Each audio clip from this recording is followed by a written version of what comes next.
Baik, kita mulai kuliah kita hari ini sambil nunggu temennya yang belum gabung ya. Assalamualaikum warahmatullahi wabarakatuh. Waalaikumsalam warahmatullahi wabarakatuh. Waalaikumsalam warahmatullahi wabarakatuh. Waalaikumsalam warahmatullahi wabarakatuh. Oke, selamat pagi, setengah siang, dan semoga semua sehat-sehat saja ya. Kita melanjutkan yang minggu lalu, dan sebenarnya ini setelah UTS saya selalu menanyakan, mungkin di antara Anda ada yang sudah jadi ininya ya, proyeknya, kalau mau dipresentasikan saya beri kesempatan ya. Jadi kita setiap pertemuan mungkin ada yang mau presentasi satu kelompok, dua kelompok, silakan ya. Jadi nanti bilang ke saya dulu, boleh lewat komtingnya, Pak saya minggu depan ingin presentasi, nah nanti saya beri waktu ya. Hari ini ada kira-kira yang mau presentasi? Belum ada. Oke, kalau belum ada mungkin disiapin aja. Jadi proyeknya Anda itu memang tidak harus dipresentasikan, tapi saya kira mungkin ada di antara Anda yang ingin menerima masukan dari teman-temannya, dari kita semua ya. Sebelum mungkin nanti Anda posting di YouTube ya, di channel masing-masing untuk kelompoknya ya. Sesuai pembagian tugasnya. Oke, kita lanjutkan aja kalau belum ada yang siap. Minggu lalu kita sudah mencoba mempelajari salah satunya apa? Data-data logik ya. Salah satunya gerbang logik yang bisa kita manfaatkan di bahasa pemrograman Python untuk menirukannya. Jadi gerbang AND, OR, dan lain-lain sebenarnya itu cukup menarik. Kenapa? Karena gerbang logika itulah yang menjembatani bagaimana komputer bisa memahami dari yang kita instruksikan kepada dia, sama dia dirubah menjadi apa? Menjadi aliran kombinasi gerbang-gerbang logik itu sebenarnya. Karena dia yang dekat ke hardware, sehingga prinsip kerjanya mirip switch saja ya, switch on off atau saklar. Ada tegangan berarti 1, tidak ada 0. Nah 1010 dikombinasi itu sudah menghasilkan yang luar biasa. Jadi komputer seolah-olah bisa mengerti semua yang kita inginkan. Padahal dia cuma mengerti 2 bit saja, mengerti 2 itu ya, logik tadi ya, 0 dan 1 saja ya, biner tadi. Nah, kita manusia kan lebih banyak, kita mengenal 0 sampai 9. Apa yang saya sampaikan ini kan juga 0 sampai 9 dan A sampai Z ya. Kalau kita menggunakan logika komputer, saya ngomong ini sebenarnya apa? Sebenarnya yang saya sampaikan tidak akan keluar dari angka 0 sampai 9 dan juga A sampai Z ya. Jadi sebenarnya dari yang kita sampaikan seperti itu kalau mengikuti logika komputer. Tapi ada yang tidak bisa komputer, tentunya apa? Hati ya, hati, perasaan, komputer tidak punya. Manusia punya ya. Tapi kalau sekedar menyelesaikan perintah, instruksi, dia bisa. Nah yang hari ini kita lebih detail lagi, kita lebih masuk ke arah bagaimana instruksi itu memiliki karakteristik ya. Sebentar ini slide-nya.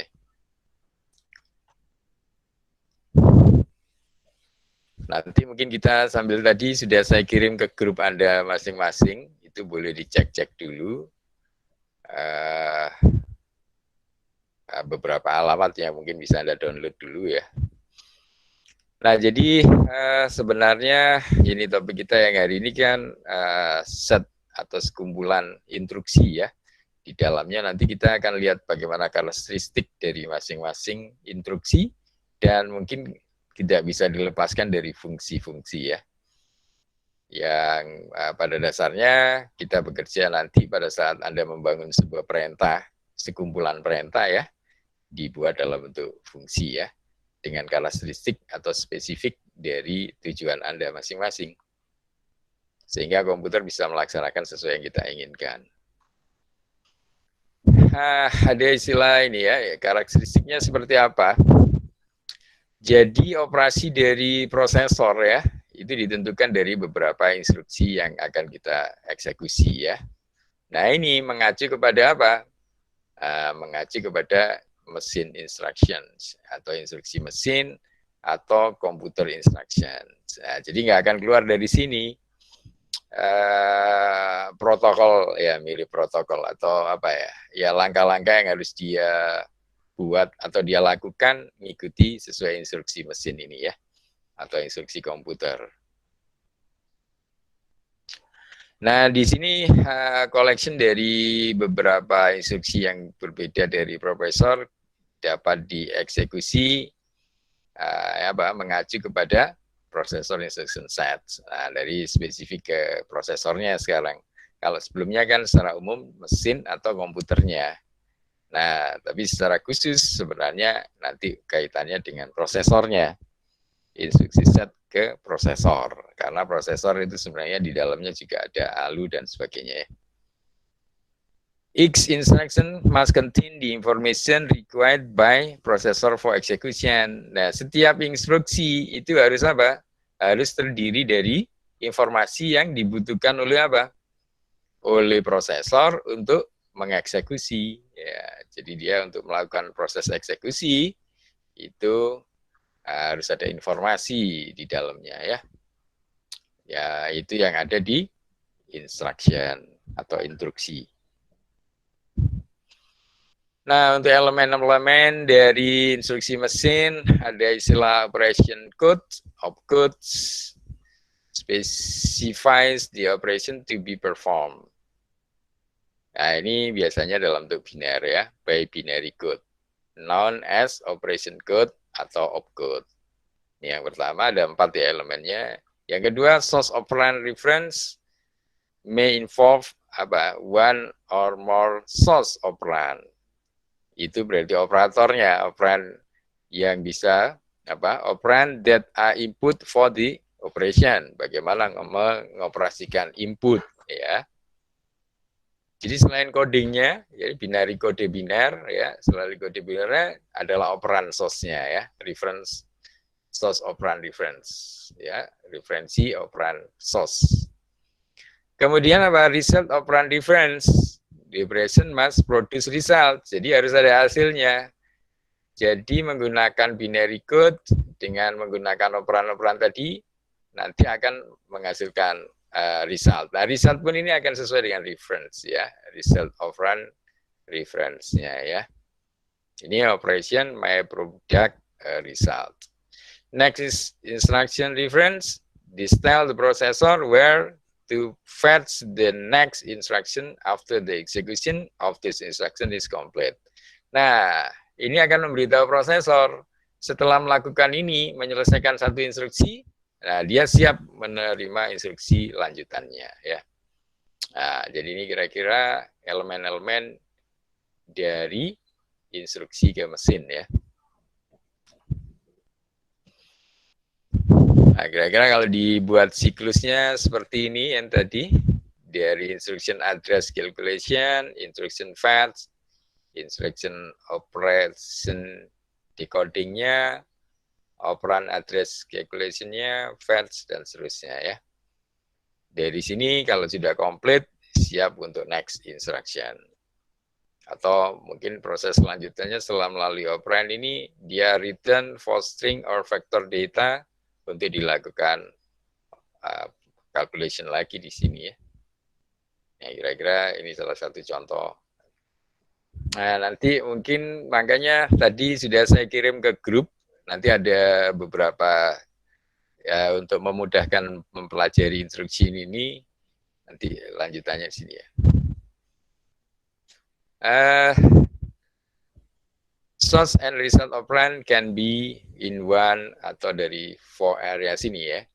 Jadi main atau virtual memorinya,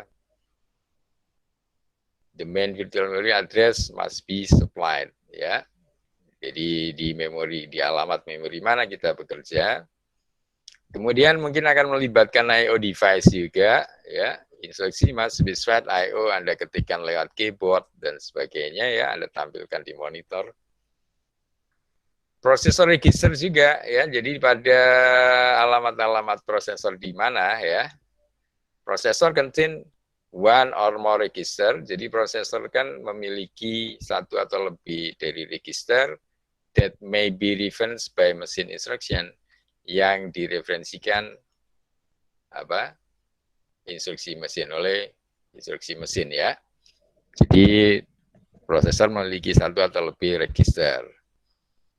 If more than one register exists, jika ada lebih dari satu register exists, ini ada temannya.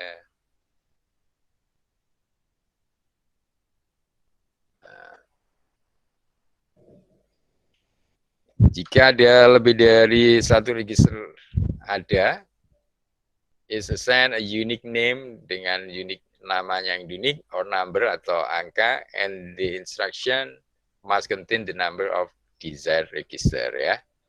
Ya seperti itu. Jadi kalau ada lebih satu dia nggak mungkin ke nyasar ya. Jadi dia ada di masing-masing dengan dari yang diinginkan di assign dengan unique name ya. Kemudian ada immediate, the value of the operand is contained in a field in the instruction being executed ya. Ini nilai dari operand itu terdiri atau di dalamnya ada fit in the instruction being executed, instruksi yang dieksekusi. Nah ini dari 4 area ini ya yang terlibat ya. Nah representasinya seperti ini. Jadi instruction divided into fit corresponding berkesan dengan constituent elemen dari instruction. Nah misalnya ini simple instruction format untuk format instruksi yang sederhana untuk 16 bit itu semua diberi peranan jadi opcode paling tidak 4 bit. Kemudian operannya 6 bit, baru operan reference-nya bisa 6 bit, 6 bit. Ya. Opcode tadi ya, yang opcode tadi kan di sini ya. Opcode ini adalah specifies the operation to be performed ya. Jadi operation biasanya menggunakan binary code. Nah, yang kemudian yang operan ini adalah bagaimana operasinya dijalankan ya. Untuk mengolah input dan seterusnya ya. Nah, ini contohnya jadi representation. Nah, spesifik lagi, mungkin lebih mudah belajar seperti yang saya kirim ke Anda tadi. Nah, ini kalau bahasa seperti ini biasanya ada di bahasa assembly ya. Jadi kalau kita mungkin kalau Anda pakai Python, pakai C, itu nggak bertemu langsung bermain-main register seperti ini ya. Dengan nyimpan ke memori, pakai kalau nambah pakai add, sub, ngurangi, mul, perkalian, di pembagian, load. Nah, makanya nanti supaya ada sedikit Anda belajar bagaimana mengenal perintah instruksi-instruksi ini, yang paling dekat ke mesin kan bahasa assembly ya. Yang paling mendekati ke mesin, nah kita kan bicara instruksi mesin, yang paling dekat adalah bahasa assembly ini, ya kan? Nah nanti kita coba mungkin bisa jadi tugas ya. Jadi bisa jadi tugas karena tugas pertama kedua kita sudah lewat, ya mungkin kita ganti tugas ini saja. Tadi yang saya kirim ke Anda itu referensi-referensi yang bisa Anda gunakan untuk belajar assembly di Python ya. Nah, jadi kita buat yang lebih sederhana. Kita akan mencoba beberapa perintah atau instruksi assembly. Ini kan bahasa assembly sebenarnya ya. Jadi opcam represent by abbreviation called mnemonics. Jadi disingkat opcodes. Tadi kan perintah-perintah tadi instruksi. Nah, ini disingkat dinamakan mnemonics. Ini contohnya. Jadi add ini untuk penjumlahan, sub ini untuk subtract, mul untuk multiply perkalian, divided, load untuk ngambil data dari memori, store ini untuk nyimpen ke memori. Ya. Nah, tapi perintah-perintah ini nggak Anda temukan di Python ya. Perintah-perintah ini Anda bisa langsung instruksi eksekusi, Anda bisa eksekusi langsung di assembly ya. Makanya nanti kita perlu belajar assembly tapi bentuknya emulator. Supaya nggak terlalu sulit, kita bentuk emulator, kita jalankan di Python ya. Kemudian operannya also represented symbolically ya. Jadi operan nanti dinyatakan dalam bentuk simbol.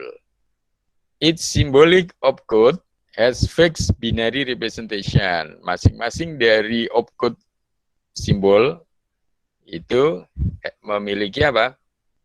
Representasi biner yang pasti ya, fix, yang tetap. The programmer specifies the location of each symbolic operand. Nah, programmer kita yang nanti yang memainkan, yang menspesifikasikan lokasi di mana nanti dari masing-masing operan itu simbolnya tadi bekerja ya. Nah ini, jadi nanti kita akan mencoba bagaimana instruksi yang paling mendekati mesin, bahasa mesin, yaitu pakai assembly ini. Tetapi mungkin kita nggak pasti langsung assembly, tetapi menggunakan emulator saja ya. Nah, nanti gunanya nanti Anda bisa gunakan untuk memproses data, menyimpan data, memindah data, dan kontrol-kontrol lainnya. Ini tipe-tipe instruksinya kan. Nah ini contohnya. Jadi misalnya instruksi untuk menambah Y, A, B, sub. Instruksinya menggunakan sub. Sub tadi subtraction, pengurangan ya. Kalau add, nambah. Sub ini mengurangkan. Jadi hasilnya nanti di store di Y, ya, komennya adalah ini A min B ya. A min B hasilnya disimpan di Y. Kemudian untuk multiply, perkalian, TDE ini, D kali E hasilnya T. Add, penjumlahan, TTC ini T plus C hasilnya T. Div untuk pembagian, seperti ini dan seterusnya ya. Ini adalah cara untuk ini belajar instruksi di mesin, instruksi mesin. Ini tree address instruction ya dengan 3 alamat tadi ya. Nah, sekarang misalnya agak sedikit diposisikan, memindahkan dari satu lokasi memori ke yang lain. Ini move Y, A ini berarti dari A ke Y, jadi dibalik ya. Move Y, A ini artinya dari A dipindah ke Y. Kemudian sub Y ini tadi kan subtraction sama seperti di atas, dikurangkan. Move ini untuk memindahkan T, D berarti D ke T. Perkalian, dikalikan, add, penjumlahan, dan seterusnya. Nah, ini penting. Ini yang pertama tadi adalah tree address instruction. Paling tidak ada seperti ini yang menggunakan 3 instruksi. Kemudian yang di sini menggunakan dua address instruksi ya. Menggunakan 2 alamat instruksi. Terus kemudian yang ini menggunakan 1 saja. Ini yang di sininya ya. Jadi posisinya ada di sini, ini cuma 1. Yang di sini kan 2 ini. Ada koma ini, ada 2 alamat instruksi berarti ya. Y, A ini kan 2. Nah, sedangkan yang ini kan ada 3. Jadi Y, A, B ini kan 3. Masing-masing ada 3. Jadi yang ini adalah contoh untuk instruksi dengan 3 alamat instruksi. Kalau yang ini 2 alamat instruksi. Dan yang ini menggunakan 1 saja. Nah, kalau 1 contohnya apa? Load D misalnya ya. Nah, ini berarti dari D dikeluarkan gitu ya. Tadi kan load itu ada. Load adalah load data from memory, ya, ngeluarin data dari memori ya. Nah, ini load D, dari D dikeluarkan. Terus, tadi di sini mul ya, di sini kok jadi MPY. Ini kok bukan mul ya, ya mungkin sama ya. Perkalian tapi kan multiplication ini adalah jadi bisa pakai mul, bisa pakai MPY. Ini perkalian kan. Oke, ini yang mengoperasikan dengan satu address. Ya, ini digunakan misalnya program untuk mengeksekusi Y sama dengan A minus B dibagi C plus D kali E. Program untuk mengeksekusi Y sama dengan A minus B dibagi dengan C plus D kali E.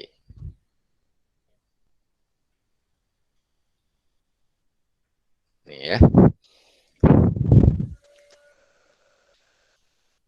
Oke, jadi kita bisa menggunakan model yang seperti ini, bisa menggunakan apa? 3 alamat, 2 alamat, dan 1 alamat.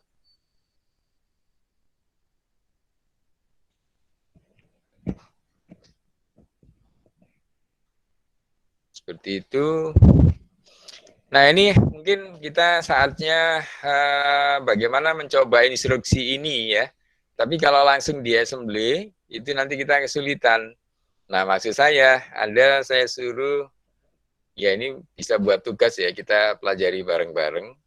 Bagaimana menjalankan instruksi-instruksi semacam ini. Ini kan instruksi-instruksi assembly ya.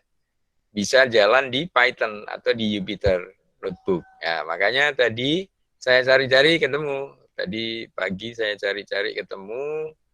Namanya ini ya. Namanya adalah emulator ini. Ini 86 ya. Ini tipenya saja. Nah, di sini ada penjelasannya. Ini cara instalasinya, ada copy pakai pip spasi install emu86 seperti ini di tadi sebenarnya saya coba, sudah jalan juga ini. Dan ini bisa diinstal di command prompt menggunakan administrator ya. Jadi diinstalnya pakai perintah ini. Nah, nanti penjelasannya, tutorialnya sebagian ada di sini sih ya. Jadi problemnya adalah, tahu maksudnya ya, tujuannya adalah kita mau mencoba ini, instruksi-instruksi ini ya. Kita mau mencoba instruksi-instruksi ini kan lebih mendekati bahasa mesin. Nah, ini pakai bahasa assembly. Nah, tapi kita kan susah langsung, nah makanya saya gunakan emulator. Kita menggunakan emulator, nah salah satunya saya cari-cari di documentation-nya itu, ketemunya ini, emu86 ini. Nah, emu86 ini adalah kernel nanti yang bisa mengemulate Intel Assembly Language in Jupyter Notebook. Nah, ini ya. Jadi kata kuncinya di sini. Jadi menggunakan emu 86, ini nanti saya minta Anda mencoba semua. Ini buat tugas ini deh, gantinya tugas yang pertama, kedua nggak bisa. Kita melajari ini. Nanti banyak gunanya kalau Anda bisa ini. Paling tidak Anda bisa membayangkan bagaimana komputer itu bekerja. Itu menggunakan instruksi-instruksi yang langsung mendekati ke mesin. Ya, jadi Anda pakai add, move, dan sebagainya itu sudah berkaitan dengan instruksi yang paling basic di mesin, di komputer ya. Cara instalasinya gampang, cukup pakai pip spasi install spasi emu86. Ya kan? Yang kedua ini belum saya coba, ini saya baru nyoba yang pertama, ini sudah jalan sebenarnya menggunakan ini. Ya. Jadi ini adalah bagaimana Anda bisa menjalankan assembly menggunakan emulator yang jalan di Jupyter Notebook. Nah, ini ya. Jadi emu86 kernel ini adalah mengemulate Intel Assembly Language. Jadi menggunakan bahasa assembly bisa running di Jupyter Notebook gitu ya. Supaya nanti kita bisa jalan di sini di notebook kita ya, di Jupyter Notebook kita. Ini cara instruksi untuk menginstalasinya. Nah, nanti untuk menjalankannya, kalau yang ini kan Jupyter Notebook untuk menjalankan Jupyter Notebook-nya ya.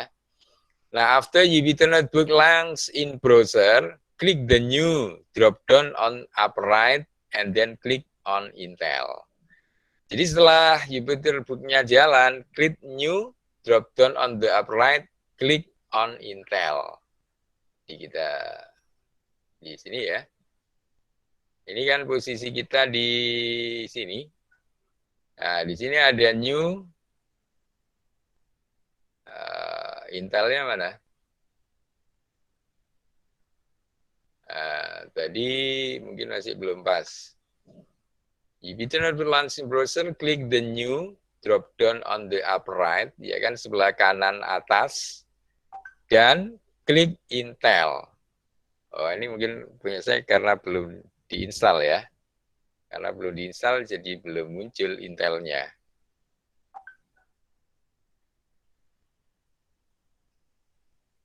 Ini ada bukan.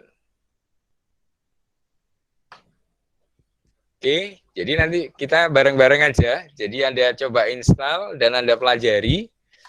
Kalau nanti sudah diinstal yang kedua ini barangkali ya. Ini, oh iya ini kayaknya. Ini kita coba saja sambil saya jelaskan barangkali jalan. Nah, ini kita jalankan yang kedua.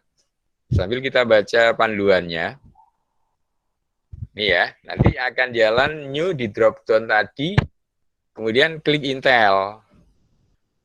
Nah, di sini ada, tadi juga sudah saya kasih linknya, more about information about EMU 86 kernel ini ya. Ini adalah kernel untuk mempelajari atau running language ini assembly, di mana? Di Jupyter ya. Ini Anda bisa klik di rulebook-nya. Di sini ada penjelasannya ya. Sama satunya ini ada sampel Jupyter Notebook Giving Introduction to Assembly Language Tutorial. Nah, ini yang kedua ini juga penting. Jadi Anda belajarnya dari sini. Tujuannya adalah apa? Tujuannya adalah untuk mencoba instruksi-instruksi yang ada di slide tadi. Karena di instruksi set yang ada di sini, instruksi yang paling dekat dengan bahasa mesin. Ya. Yang paling mudah dipahami oleh komputer ya. Makanya kalau kita sulit ke assembly langsung, kita menggunakan apa? Emulator saja ya. Emulator assembly yang running di Jupyter namanya EMU 86 ini. Tadi alamatnya sudah saya kasih. Silakan dipelajari untuk diinstal. Nah, ini ya. Rules for setting di Jupyter. Oh, ini enggak ada. Bukan di sini. Ini introduction to assembly tutorial. Enggak ada. Nah, ini mungkin. Tadi sudah saya kasih juga ya. Rules for setting up notebook in assembly language. Cannot have more than 2 data segment in cell. There should only be 1 data segment where you initialize your variable. Nah, ini contohnya. Nanti kalau jalan di ini harusnya jalan di Jupyter nanti harusnya seperti ini. Ini misalnya data, ini ada disimpan dengan nama ini. Kemudian teks, ini adalah moocs eats dengan coklat, datanya misalnya strawberry. Ya. Ini adalah perintah-perintah yang langsung lebih mudah dipahami oleh mesin. Ya. Data segment must come first. Because the text segment contain assembly code, data segment must come first if you plan to initialize variable. That way, you can use your variable in the test segment. Nah, ditaruh di sini ya. Jadi perintah-perintah kita. Nah, ini perintahnya. Jadi sebenarnya kalau Anda bekerja dengan assembly, itu cukup yang ini. Ya, cukup yang ini ya maksudnya. Tapi karena Anda bekerja di Jupyter, nah ini Anda tambahkan sedikit ini ya. Bedanya itu. Tapi nggak masalah toh. Ya, termasuk kalau mau bekerja dengan data, ini harusnya cukup begini. karena Anda bekerja dengan Jupiter, simpan ini. Nah, setidaknya Anda kan bisa mencoba menjalankan assembly di Jupiter, Mungkin ada pertanyaan? Yang saya maksudkan paham ya? Jadi Anda mempelajari bagaimana how to run assembly in Jupyter Notebook untuk mempelajari instruksi yang paling dekat dengan mesin. Ini seperti di kuliah kita hari ini, instruksi-instruksi yang paling dekat dengan bahasa mesin. Jadi move ya langsung pindah, subtract, add, nambah gitu ya. Jadi makanya supaya kita bisa sedikit merasakan bagaimana instruction ini yang paling dekat dengan mesin, kita nggak langsung ngoding di assembly, tapi ngoding di emulatornya assembly. Ya. Emulatornya namanya EMU86. Ya. Nanti jalannya kira-kira kayak gini. Nah, nanti Anda bisa bermain-main sebenarnya. Nanti Anda mungkin ketemu coding apa yang using assembly, Anda bisa selesaikan. Nah, siapa tahu nanti Anda dapat ide-ide untuk membuat apa, untuk menyelesaikan apa, instruksi-instruksi, misalnya game atau permainan atau apa. Ini biasanya kalau di mahasiswa informatika itu ada mata kuliah pemrograman assembly atau mikroprosesor sebenarnya. Dulu pakai generasi komputer yang pertama, yang prosesor Zilog, zaman-zaman saya kuliah dulu. Ya, atau waktu ya sudah masih ya agak lama dulu ya. Sekarang sudah nggak ada kelihatannya. Dan di kita juga nggak diajari sih. Jadi kita belajar sendiri. Cuma kadang Anda butuh langsung dengan bahasa yang mudah dipahami oleh mesin seperti ini. Nah, yang penting adalah bagaimana cara Anda bisa menjalankan, diikuti step by step-nya. Ya. Tadi sudah saya kasih alamatnya. Nah, di sini juga ada introduction-nya. Jadi, bagaimana kita supaya bisa menjalankan assembly di Python, ya. Ini berbeda dengan yang dulu waktu API, ya. Jadi kan di pertemuan sebelumnya kan ada API programming. Nah, kalau API programming kan Anda memungkinkan bahasa satu dengan bahasa yang lain digabung-gabung. Anda misalnya ada mata kuliah pemrograman web, tapi Anda juga mengambil mata kuliah mikro. Nah, microcontroller Anda kan digunakan pakai Arduino. Nah, Arduino kan nggak mungkin jalan di web programming yang pakai apa? PHP misalnya ya. Anda pakai GA, pakai apa, Laravel, itu kan pakai bahasa PHP. Nah, supaya bisa jalan, ya salah satu harus ngalah. Misalnya yang Arduino-nya ngalah, dijadiin API ya. Nanti API-nya baru dijalankan menggunakan apa? Menggunakan PHP. Nanti Anda bisa nampilkan hasil pembacaan mikro di web. Kan menarik itu ya. Itu di API programming, tapi kemarin belum sempat kita coba ya. Tapi nggak apa, ini kita coba yang lain. Nah, kalau ini berbeda, ini bukan API programming, karena Anda tidak sedang membungkus assembly yang running di Jupyter, bukan seperti itu, tapi ini hanya sekedar emulator saja ya.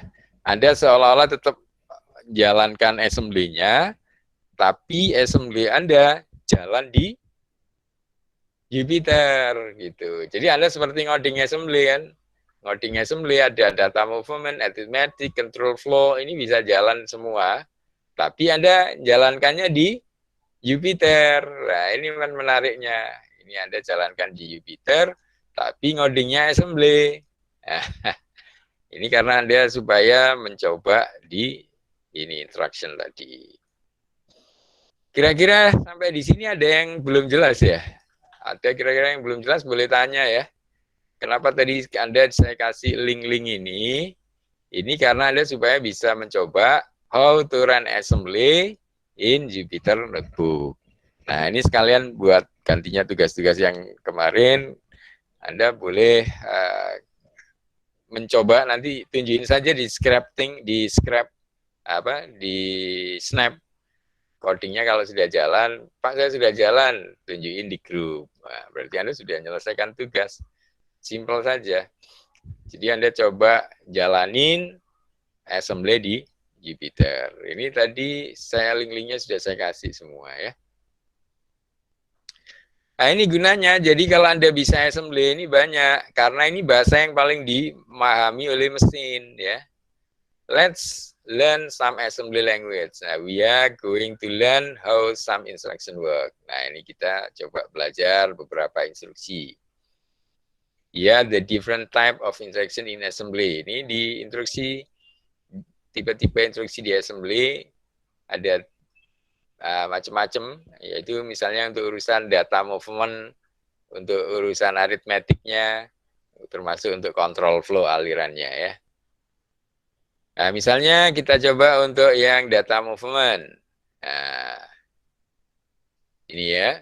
Storing values into register. Register itu apa? Nah, di sini kan ada penjelasannya. Register adalah storage lokasi ya, lokasi penyimpanan at the head of central processing unit yang ada di CPU ya kan. They can store konstanta ya, bisa menyimpan konstanta, memori dan nilai dari register yang lain ya. Kemudian misalnya tadi kan pakai move, data movement ya, mindah-mindah data ini ya, data movement, itu perintahnya kan cukup pakai move. The instruction move handle data movement in various way. Ini dalam berbagai macam contohnya seperti ini. Move reg konstan, konstanta dipindah ke register tertentu. Kemudian move reg, jadi reg tadi dipindah ke register yang lain. Ya, atau memori dan seterusnya. Bisa memori, bisa konstanta, bisa register yang lain ya. The value of the second operand is being stored into the first operand ya. In the cell below the konstanta 2 itu is being stored, disimpan in register EDX. Jadi ada register namanya EDX. And the konstanta 16, ada 16 konstanta ini is being stored in register EBX. Caranya cukup seperti ini. Nah, ini kan sebenarnya sudah ada selnya Jupyter ini. Nah, ini kan sudah selnya Jupyter ini ya. Tapi codingnya ini adalah coding assembly. Nah, itu loh menariknya ya. Ya, mudah-mudahan menarik menurut Anda, nggak tambah pusing ya. Ya, menurut saya sih menarik karena Anda bisa ngoding assembly di Python. Mengcoding assembly itu adalah instruksi yang paling dipahami komputer, tapi bentuknya emulator saja. Ini pakai seperti ini ya. Jadi untuk untuk menyimpan di register EDX 2 ini disimpan di EDX, 16 disimpan di EBX.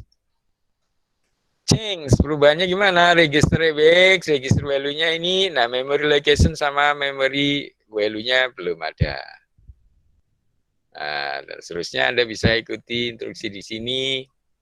Untuk arithmetic instruksinya seperti apa?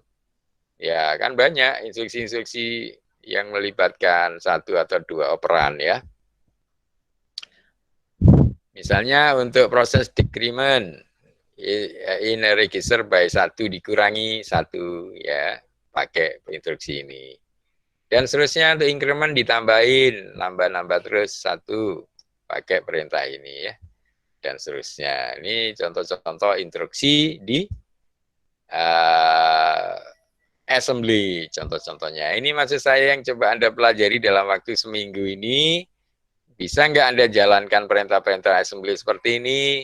Kalau Anda sudah jalan seperti ini ini coba Anda capture aja. Pak, ini punya saya sudah jalan nggak error?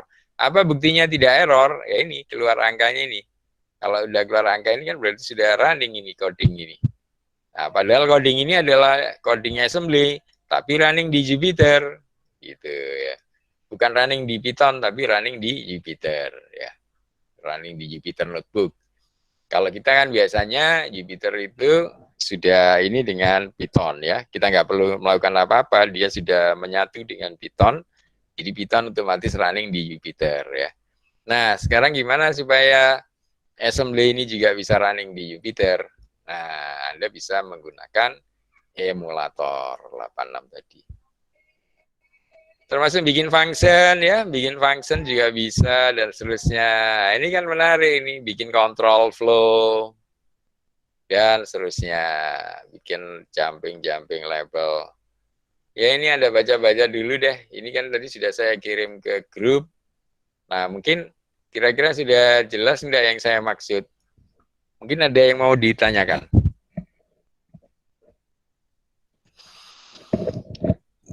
Gimana? Ada yang tanya?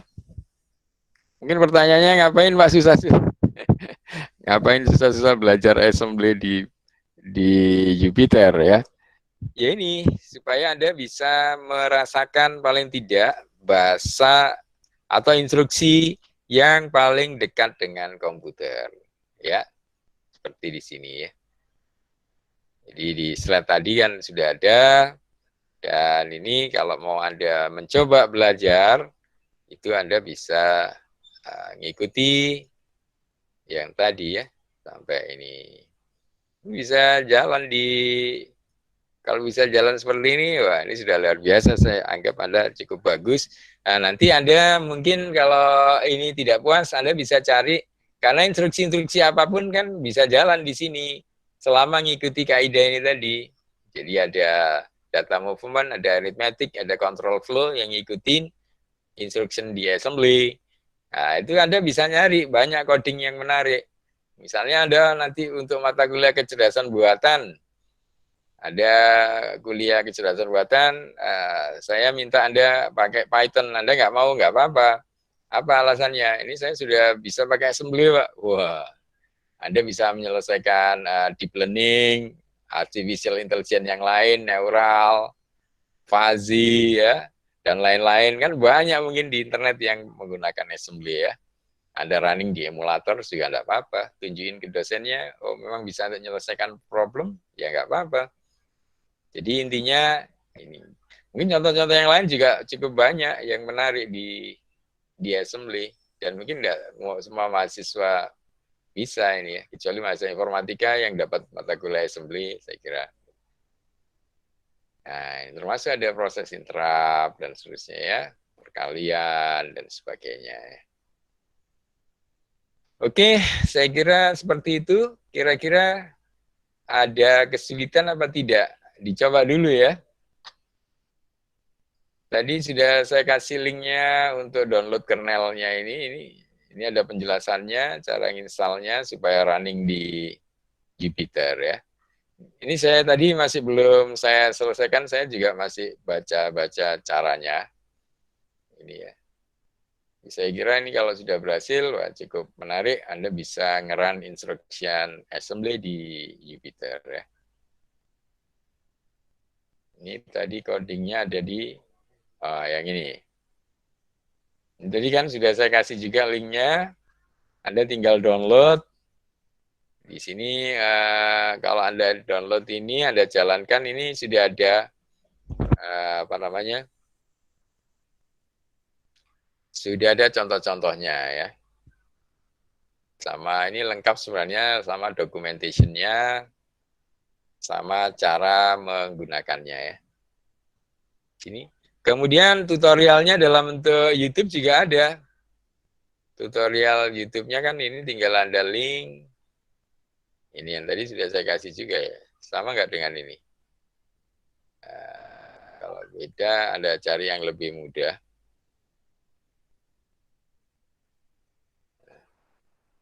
Sama mungkin ya. Ini yang EMU86 Assembly Language Emulator Tutorial ini. Ya, saya kira 1 minggu Anda bisa mempelajari ini. Ini kan sebenarnya ini kalau sudah bisa running di sini.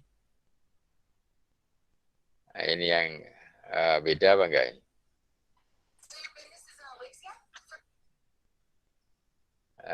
Ini ada link lagi, tapi prinsipnya intro to EMU, oh beda ya. Sama enggak? Intro to EMU, EMU86 Assembly Language Emulator, EMU86, oh sama. Jadi sama ini linknya tadi sudah saya kasih. Linknya kan sama ini. Nah, ini sama. Tadi Anda sudah saya kasih linknya. Tutorialnya sudah ada dalam bentuk video. Kemudian skripnya Anda download. Scriptnya Anda download, kemudian library yang dibutuhkan yaitu EMU86, ini diinstal. Terus tadi saya juga nginstal yang kedua, kernel installing Intel. Oh, Intelnya juga sudah jalan. Jadi tadi kan ada dua yang disuruh ya, yang disuruh install. Yang pertama pakai pip install EMU86, yang kedua pakai ini Python spasi -m kernel Intel. Nah ini mungkin setelah dijalanin, mungkin sudah muncul ya, di refresh dulu.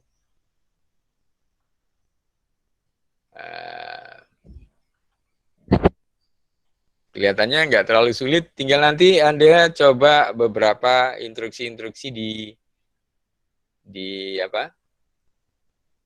Di assembly. Oh ini Intelnya sudah muncul ya. Ini yang dimaksud tadi. Jadi Intel ini kan sudah ada di sini. Tadi kan belum ada. Nah ini berarti tinggal diklik Intelnya. Intelnya tinggal diklik, nanti akan muncul. Tinggal nanti Anda belajar instruksi di assembly sebenarnya. Nah ini jadi saya harap Anda sudah bisa mencoba. Nah ini kan sudah jalan. Ini kita sudah menggunakan kernelnya apa tadi? Kernelnya Intel ya. Nah coba saja beberapa perintah yang ada di tadi. Mana tadi contohnya tadi? Ya ini misalnya ya. Atau tadi yang sudah ya ini ya, move ini ya. Ini kita copy, kita coba jalankan di tempat saya barusan. Paste di sini ya. Run. Nah, ini jalan gini. Jadi seperti ini sudah bisa jalan. Jadi Anda sudah bisa menjalankan apa? Menjalankan assembly di Jupyter. Gampang ternyata ya. Nah, tinggal nanti Anda coba cari instruksi-instruksi yang mungkin bisa Anda gunakan untuk belajar assembly sekaligus di Jupyter ya. Ini tadi kan contoh-contohnya tadi. Ini sudah jalan, ini hasilnya persis seperti ini kan. Nah, ini setelah saya jalankan hasilnya seperti ini. Anda tinggal ikutin saja panduannya yang lain. Ini ada petunjuknya toh. Nah, ini misalnya ada copy lagi, Anda jalankan di yang sel kedua. Anda run. Nah, jalan sudah. Jadi punya saya ini sudah bisa menjalankan emulator assembly di Jupyter. Nah, saya kira Anda tinggal melanjutkan untuk instruksi-instruksi yang lain, dan Anda bisa pahami dari tutorialnya ini tadi. Ini kan masih banyak, ini bisa Anda lakukan apa saja ini. Nah, ini tadi kan untuk ngisi register ini dengan konstanta ini, dan seterusnya. Ya. Jadi termasuk Anda mau perintah sum, ini Anda run lagi, coba satu lagi run. Nah, ini sudah jalan ya. Jadi punya saya sudah jalan. Jadi pertama yang Anda lakukan adalah install ini, library menggunakan pip install emu. Yang kedua Anda lakukan Python ini spasi dan susah ada Intel install. Nah baru nanti Anda jalankan pertama Jupyter-nya. Yang kedua, ada klik new di sebelah kanan tadi, nanti ada Intel yang seperti punya saya tadi ya. Nah, baru selnya muncul, Anda sudah bisa jalankan perintah-perintah assembly di. Ini juga saya baru pertama kali nyoba, jadi ini sudah bisa jalan assembly di Jupyter. Saya kira tidak terlalu sulit, nanti Anda sudah bisa menjalankan instruksi-instruksi assembly di Python, tinggal Anda cari saja contoh-contoh di internet yang menarik Anda untuk permasalahan apa. Jadi banyak problem yang bisa diselesaikan pakai assembly ya. Selain ini mungkin. Oke, saya kira yang lain juga akan jalan karena ini sudah bisa running di laptop saya. Ini sudah perintah-perintahnya ini sudah pakai bahasa assembly dan sudah running di Jupyter. Oke, seperti itu yang harus Anda kerjakan. Nanti ada kasusnya boleh bebas sesuai yang ini tadi, instruction tadi juga boleh. Kalau mau bikin game atau apa, coba ada game di assembly, Anda running juga bisa jalan ya. Dia paling tidak mesti ada 3 ini. Apakah urusan data movement, ada aritmetiknya, ada control flow-nya ya. Kan di coding sebenarnya 3 ini saja urusannya ya. Mungkin ada yang mau ditanyakan? Atau ada yang sudah jalan di capture, ditunjukin di grup. Punya saya sudah jalan, seperti punya Pak Bas. Ini mungkin ada yang sudah jalan, seperti yang saya lakukan ini. Ini kan saya sudah jalan perintah-perintah assembly yang saya sudah jalankan di Jupyter. Barangkali ada yang sudah nyoba dan sudah berjalan? Ada kira-kira? Ada yang sudah berhasil? Belum ada yang nyoba? Gimana? Tapi kira-kira paham yang saya maksudkan ya? Nggak susah ternyata ya.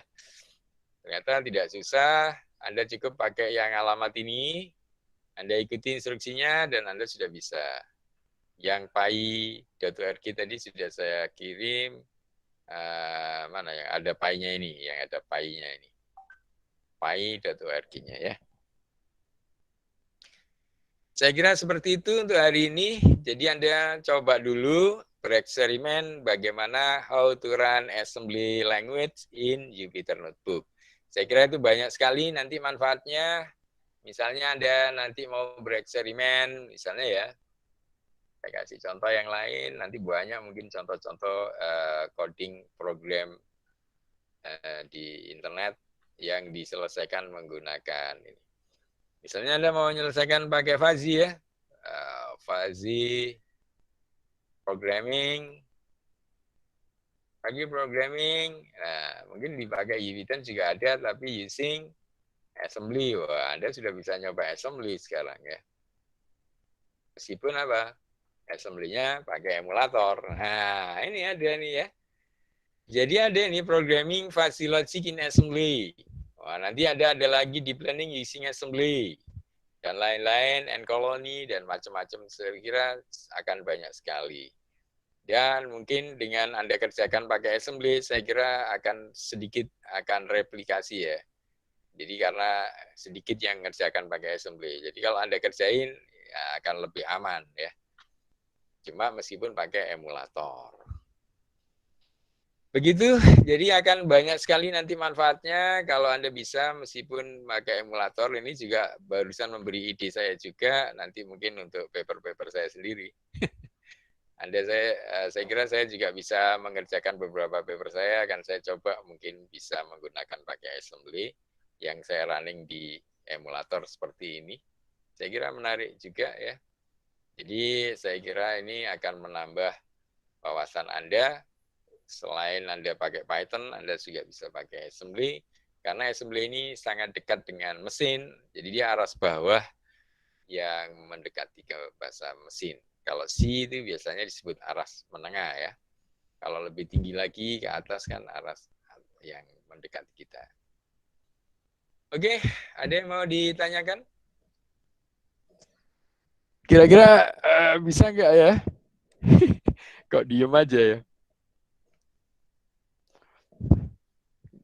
Ada yang bisa memberi tanggapan?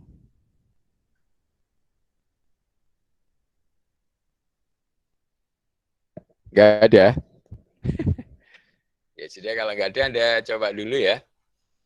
Nanti Anda coba dulu, kemudian nanti kalau sudah berhasil, Anda cukup tunjukkan di grup, Pak, saya sudah berhasil mengerjakan tugas menjalankan assembly untuk mempelajari bagaimana instruksi-instruksi set itu bisa berjalan yang paling dipahami oleh mesin, meskipun dalam bentuk emulator yang bisa berjalan di Jupyter Notebook. Baik, saya kira demikian untuk kuliah kita hari ini. Ada pertanyaan? Tidak ada. Baik, kalau tidak ada, saya akhiri sampai di sini. Terima kasih kehadirannya. Selamat mencoba bagaimana menjalankan emulator bahasa pemrograman assembly yang dijalankan di Jupyter Notebook. Nanti kalau ada kesulitan, boleh Anda tanyakan di grup ya. Karena ini salah satu cara kita untuk belajar instruction set sesuai materi dari organisasi dan arsitektur komputer di Capsule 12 tadi. Saya kira demikian, selamat melanjutkan belajar sendiri dan nanti saya lihat progresnya bisa diinfokan lewat grup ya. Saya kira demikian, kurang lebihnya saya mohon maaf. Saya akhiri sampai di sini, insya Allah ketemu lagi minggu depan. Wassalamualaikum warahmatullahi wabarakatuh. Waalaikumsalam. Waalaikumsalam warahmatullahi wabarakatuh.